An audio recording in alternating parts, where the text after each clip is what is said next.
Nós temos acompanhando também, as pessoas cada vez mais têm pet. Antigamente, pet era chamado cachorro, gato, hamster, mas virou tudo pet. E nós pedimos, então, a Camille Chamoni, que é especialista em comportamento animal, para conversar um pouco conosco. Camille, muito obrigado por sua gentileza, por atender a Nova Brasil. Bom dia, Heródoto. Bom dia, ouvintes da Rádio Nova Brasil. Um prazer estar aqui de novo com vocês.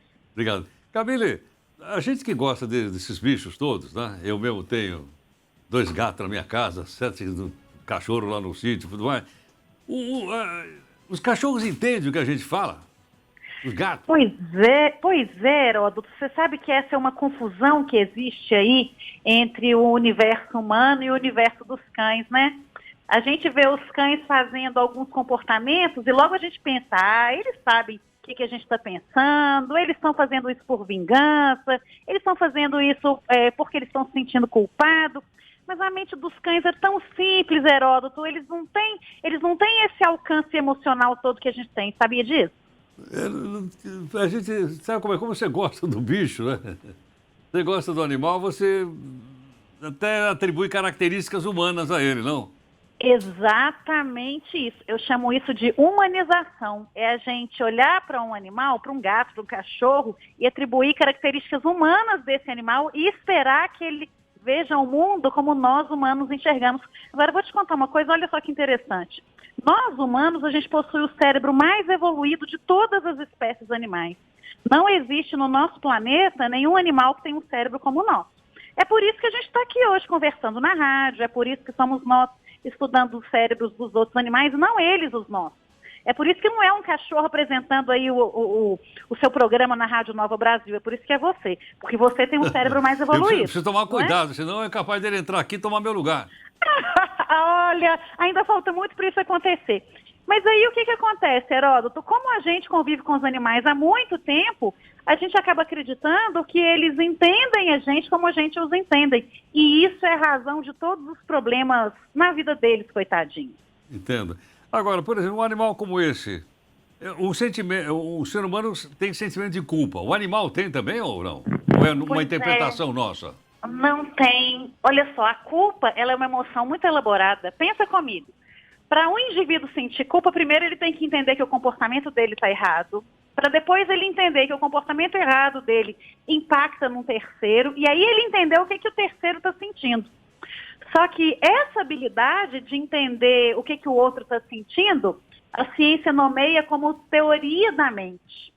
E só os primatas ditos superiores, então nós humanos, macaco, gorila, chimpanzé, nós temos essa competência de entender o que os outros sentem.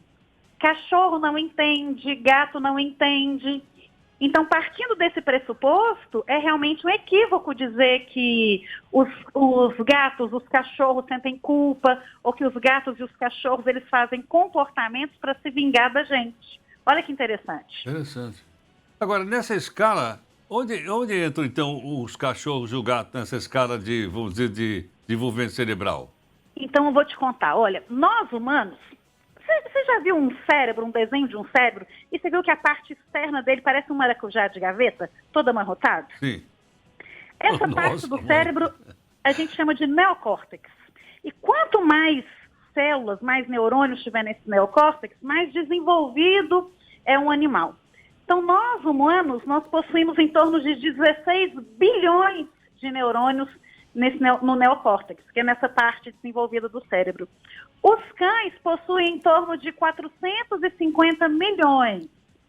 E os gatos, em torno de 250 milhões, menos ainda do que os cães.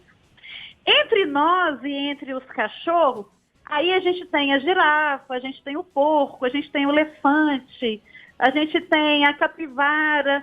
Então, todos esses animais que eu citei aqui para você agora, eles são cognitivamente mais evoluídos que os cães.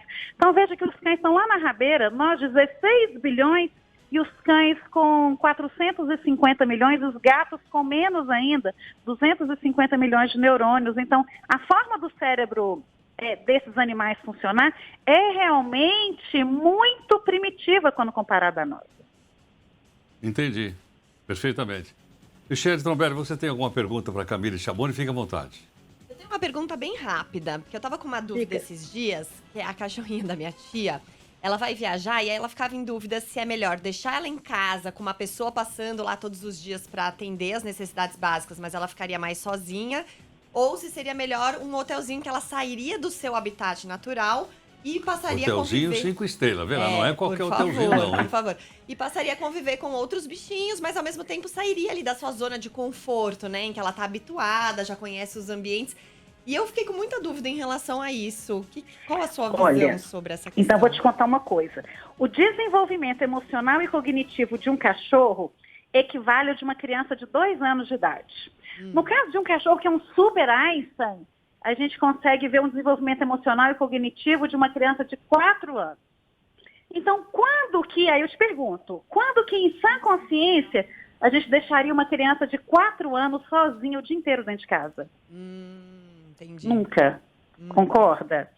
Então, sair para viajar e deixar um animalzinho sozinho dentro de casa realmente não é uma prática que eu recomendo.